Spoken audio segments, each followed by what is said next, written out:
வணக்கம் நேயர்களே. இந்த சுவாமி மந்திரங்கள் எல்லாம் ஆடியோல போட்டுட்டு நான் பாட்டு கேட்டுட்டே வேலை செய்யலாமா அப்படின்னு ஒருத்தர் கேட்டிருந்தார். நார்மலா அந்த ஆடியோல போட்டு கேட்கலாம், தப்பு இல்லை. அது நம்மளுடைய மனசை ஒரு மாதிரி ஒருநிலைப்படுத்திக்கிறதுக்கு ஒரு வாய்ப்பு கொடுக்கும், வேறு வேலைகளை செய்வது. இப்போ ருத்ரம் சமகம் அப்படின்னு போற வேத மந்திரங்கள் எல்லாம் இருக்கு இல்லையா, அந்த வேத மந்திரங்கள் எல்லாம் நாமும் ஜபித்து கொண்டே செய்யக்கூடிய காரியங்கள் அப்படின்னு இருக்கோம் இல்லையா, நடந்துகிட்டே பண்றது, வேற வேலையை பண்ணிட்டே பண்றது அப்படின்லாம் இருந்தா அது மாதிரி பண்ணக்கூடாது அப்படின்னு இருக்கு.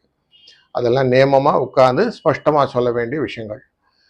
ஆனா பூஜை நேரத்துல ஆடியோல நிதானமா அதை கேட்டுக்கிட்டே நீங்க பூஜையில அந்த தியானத்துல மனசை ஒருநிலைப்படுத்தினீர்கள் என்றால் அது நல்ல ஒரு பலனை தரும். அதனால ஆடியோவை எல்லா இடத்துலையும் போட்டு கேட்கறது, மந்திரங்களை போட்டு கேட்பது என்பதை கொஞ்சம் அவாய்ட் பண்ணி பூஜை நேரத்தில் பயன்படுத்துவது உசிதமாக இருக்கும் என்பது என்னுடைய